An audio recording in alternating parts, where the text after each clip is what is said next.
We're good to go on that. And hey, everybody on Facebook Live, we are with Dr. Nalini Krishnankutty, and we are getting ready to jump on the call here. We're about ready to go live.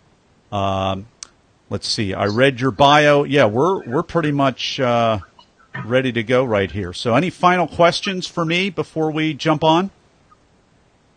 No, I'm good. Cool. Thank you. Thank you for doing this. And you saw the onboarding video, so 2 minutes, summarize your talk, give us the big picture. Then we have the conversation. Yeah. Then we have the blitz round, which are the either-or questions. That's a little bit faster. And then the final word of advice. And then something that I'm doing a little new before the blitz round and before the final word, I'm going to take a commercial break. And then I'm going to say, and yeah, we're back. Now, welcome back, and we're back. And then my audience is going to put little ads in there for us. So that's good. So what's going on your side, Nalini? Because I'm hearing it's almost like a shuffling papers going on a second ago. Oh, I just put the jack back in because I suddenly lost you for a second. So maybe that moved something. Yeah, I will make sure that it sounded like something was shuffling. So try to hold still. Try to hold still as best you can, and then we'll get through this here. I'm going to put my light on so that you can see me a little bit better. And I'm going to take my glasses off so that we don't have this going on, which is a little funny. All right, I am ready to rock. How about you? Yes, I'm good. Awesome. All right, we're going to even out here. You'll see this when you see the replay. Okay. All right, so we are live in 3, 2. We are live with Dr. Nalini Krishnankutty. Nalini, are you ready to talk?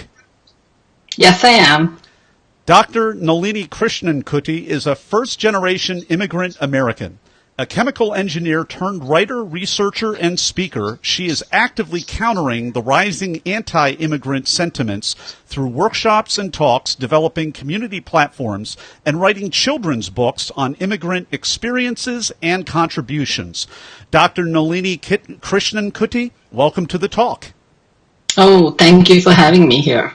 So your talk was given at Penn State University, TEDx PSU. It's called How Immigrants Shaped the United States. It's a great learning lessons for all of us. We know that we're a nation of immigrants, no matter who you are, unless you are a Native American, unless you are a First Nations type person. All the rest of us are immigrants, including, of course, myself. You mentioned John Muir and Irving Berlin in the past, and also Elon Musk and Sergey Brin of today, and you really put a compelling case together for immigrant experiences. So please take us behind the talk. Nathan, I mean, these days you turn on the news and it's hard on any given day to not hear the word immigrant. Either some change in policy being discussed or some individual stories being told. And so it's our generation, I think, is going to be one that is going to have an impact in terms of changing policy. And I hear people, those who say we are all immigrants, as well as people who are pretty anti-immigrant. All of us, no matter which side of the issue we are on, people usually tend to look at immigrants as somebody coming here, taking things from the United States, achieving the American dream, but very rarely you see the idea that immigrants have come in and they have actually shaped the country and made these contributions.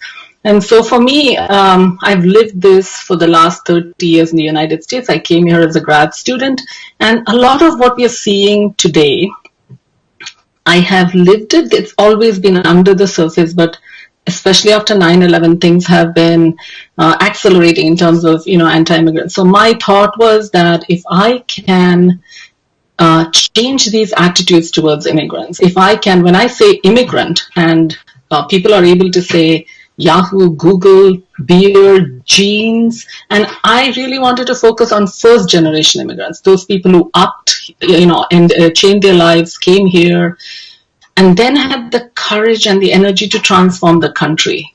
I'm not even talking about their descendants, because then everybody other than First Nations and Native Americans are descendants of immigrants. But I really am focusing on the contributions of immigrants. And my idea is that we need this fundamental reshaping of attitudes, even as we reshape policy. Well, and I think it's indisputable the amazing work ethic and the amazing innovation that happened, especially, as you mentioned, in the first generation of immigrants. I mean, they're the hardest working, many times work themselves up from the least desirable positions, and it's really the rest of us that have kind of been here in the country for a while. We can look, and it can be a little bit tough, because it's kind of like looking at the most hardworking person at the job and seeing how they outwork everybody else, and just the power of the work ethic to get great results. And so, this Just Talk Universe, for this particular interview today, we're not talking about some of the more controversial elements of illegal or even legal immigration. We're just talking about the track record. I think Nalini's talk is all about the unbelievable track record of what immigrants have done, and that really, as immigrants, they have made the American brand. So many of the American experiences that we have, what we're known for, and the brands. If you watch her talk, it's so immigrant driven, and it's because these are the people that haven't had many times the opportunities. They come to this land of opportunity, United States of America. Some people debate that, but you go to other countries and it's much more of an opportunity still here than anywhere else. So, Nalini, I don't want to put words in your mouth, so please just comment back that's my rendering and summary of your talk, but feel free to correct me or add anything or put it in your words. Well, I think it's a two-way street, and that two-way street where the immigrants need the United States. They're coming here for some reason. There's this opportunity and things that they get here that they don't get in another place, and they bring something too. And I think it's when you see that 52% of Silicon Valley companies are started by immigrants, or you just look at small businesses, Wow. The numbers of them that are started by immigrants, or the fact that I think from 2000, 40% of our Nobel laureates are immigrants. So the idea that people typically have of immigrants, the United States actually lets in people that they need. And in a TED talk, you can't cover everything, but 1/4 of our doctors and surgeons are immigrants, first-generation immigrants. 1/5 of our nurses are first-generation immigrants. We are actually selecting people that we need. And in graduate school right now, 80% of graduate students in electrical engineering, computer science, statistics, economics, in all those fields, 80% are graduates of graduate students are born abroad. If they don't come, because American students are not going to graduate school, these graduate programs will not really have people doing the kind of research we need done. Wow. So I don't think people really realize how much of a two-way street it is. And when you realize the two-way street, then really we'd be actually out on the street welcoming the immigrant, And right now, countries around the world are actually competing for these immigrants. All right, so I think they play a really important part. Let me see if I can summarize this well. 25% of our physicians, first-generation immigrant. 20% of nurses. So that's a huge swath of the healthcare population. 80, not 18, but 80% of our graduate students in these different programs are the ones you specified are from abroad. So if we were to follow, if we were to become, isolationist and go down that road of those policies, so 80% of those programs would have to go out of business, because there wouldn't be students in them anymore, based on what I'm hearing. So it really is a two-way street. What you're saying is America does not have enough supply to meet the demand within, I guess American jobs or worldwide jobs.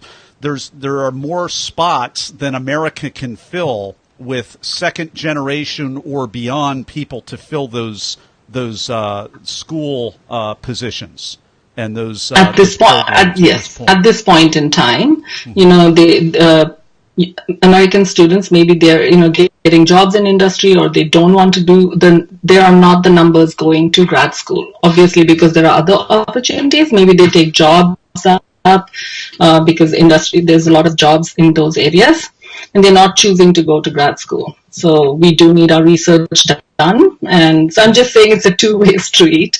And a lot of undergraduate students come here to study, and when they come, they bring in a lot of money and support a lot of jobs. There are just many areas where we let people in, and I'm saying that it's a two-way street, and people don't sometimes understand it. And when they do come, every morning people are Googling, they're using YouTube, they're using WhatsApp, and or shopping at TJ Maxx and Kohl's and Forever 21, eating Chobani yogurt. All of that is from first-generation immigrants. And it's amazing that the beer, the all-American beer and jeans, those are contributions of first-generation immigrants too. For sure. So the pieces that make us American in our culture are from other places. That's the best and the brightest from all over the world coming into this country, making the beer that we love, the ketchup that we love, the experiences that we love, the cartoons that we love, all of these different things. Yes, and what I'm saying is, can you imagine leaving everything that you are familiar with, starting in a new country, and then starting that, Coors or Miller or Anheuser-Busch. They were first generation German immigrants that started those companies, and they exist even today. And the same with, Fazlur Khan. He's called the father of the modern skyscraper, and he was an immigrant grad student from Bangladesh. So it's very ironic that it's the technology that he developed that is behind all the skyscrapers that we build today. And Google actually had a doodle honoring him a few months ago. So, and that's a Muslim immigrant from Bangladesh. So the fingerprints are everywhere. And my talk, the hardest part was figuring out who to put on there. Yeah, well, there's so many VIPs from all over the world that it's really hard to I mean, who do you pick? The best of the best of the best. Oh, go on. Go ahead. No, you go on. I was just saying we just did home improvement, and as I was buying things, for example, a Delta faucet. Now that company was started by a first generation immigrant. So every brand that we see around us that we take as American, the fingerprints are everywhere.